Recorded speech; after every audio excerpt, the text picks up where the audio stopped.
Okay, ayan na po mga kaibigan, no? Talagang lakas talaga kumain ng mga baka. Okay po mga kaibigan, no? Mangunguha na po tayo ng napier grass ngayon. Ipapakain po natin sa baka, no? Papakita ko lang po sa inyo mga ganitong uri ng damo na pagkain mga baka. Ipapakain po natin mamaya, dalhin po natin dun sa baba.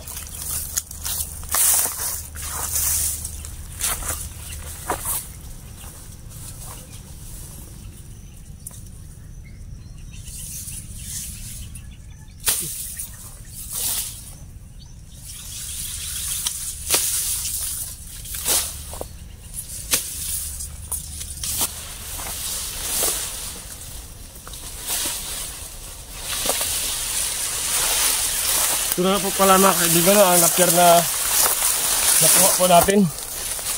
Kita ko po sa inyo. Yan.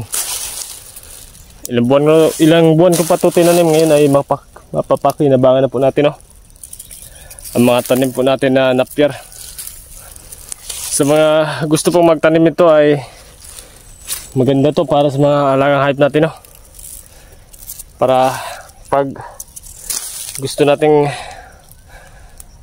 pakainin ang mga hayop natin ng ganitong uring damo, pag walang masyadong kain ay pwede natin silang bibigyan agad. Mga napier na tinanim natin mga kaibigan, no? Medyo malaki-laki na po sila sa ngayon.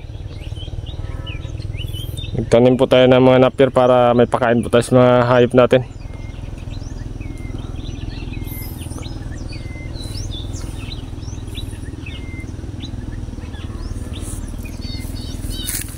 Ngayon ay mangunguha lang po tayo ng napier grass.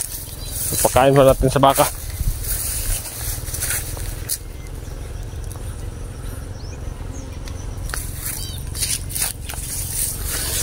Oops. Dalhin na natin po tayo doon sa baba.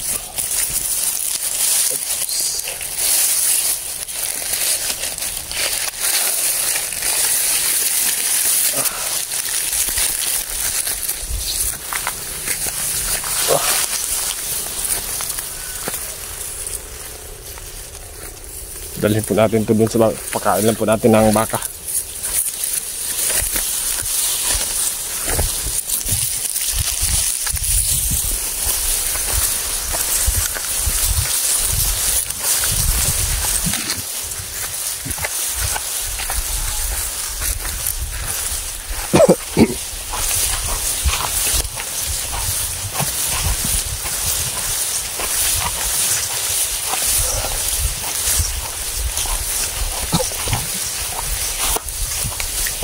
Lilo po, panahon po ngayon dito sa Kawayan Masbate mga kaibigan ay medyo makulim din po ang ating kalangitan ngayon, no?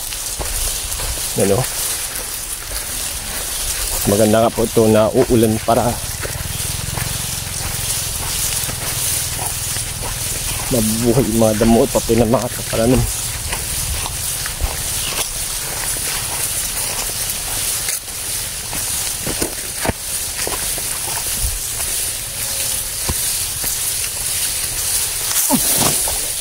Yan na po ang nakuha natin na napier grass mga kaibigan, no? No.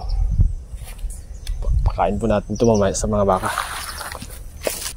Ito na po ang nakuha natin na napier, no? Okay, ayan na po mga kaibigan, no? Talagang malakas talaga kumain ng mga baka sa ganitong uri ng damo, no? Sa napier grass. Dahil paborito po ito nila na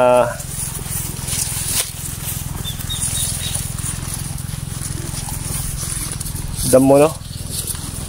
Ito ang damo na paborito talaga nila, napier. Tignan nyo.